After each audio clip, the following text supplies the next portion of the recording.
श्रीराम. संत आपल्याला जागं करतात. प्रत्यक्ष विषयापेक्षा विषयी माणसाची संगत फार वाईट. हे ज्याप्रमाणे संसारात तसंच परमार्थातही लागू आहे.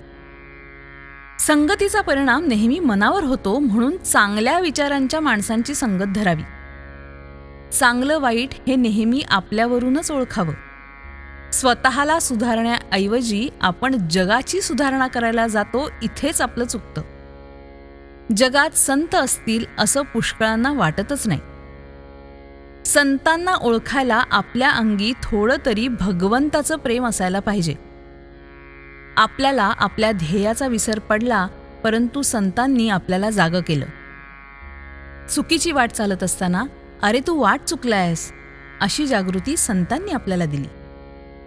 तेव्हा जिकडे पाठ होती तिकडे आपण तोंड केलं आणि पुन्हा चालू लागलो तरच आपण योग्य स्थळी जाऊन पोहोचू. संत आनंदरूप झाल्यावर स्वस्थ बसत नाही. ते ज्या लीला करतात त्या जगाच्या कल्याणासाठीच असतात. त्यावेळीही ते आपल्या मूळच्या आनंदातच असतात. ते स्वस्थ बसलेले दिसले ना तरी जगाचं कल्याण करत असतात. आपण धडपड करून फुकट मरतो, त्यापेक्षा ते स्वस्थ बसून जिवंत राहतात. हे केव्हाही चांगलंच. संत आनंदरूप झालेले असल्यामुळे त्यांच्या वचनानुसार आपण जाऊया. लोकांना उपदेश करण्यामध्ये संतांचा हेतू एकच असतो आणि तो हा, जे मला कळलंय ते लोकांना कळून लोक सुखी होऊ देत.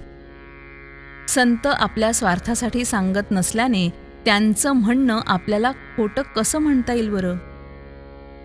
प्रपंच हा दुःखमय आहे हे कळल्यावर त्यावर काहीतरी उपाय केला पाहिजे ना. तो संतांनी लिहिलेल्या ग्रंथांच्या वाचनाने कळतो.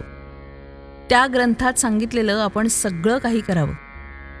आपण ग्रंथांमध्ये जे वाचतो ते जर आचरणातच आणलं नाही तर त्या वाचनाचा उपयोगच नाही.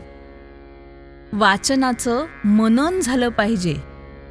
साधन आणि वाचन हे बरोबर चालावं.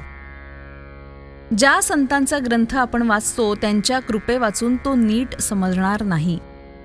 ज्याच्यावर त्यांची कृपा आहे त्याला अंगी विद्वत्ता नसताना देखील त्या ग्रंथांचा बरोबर अर्थ अगदी स्वाभाविकपणे कळेल.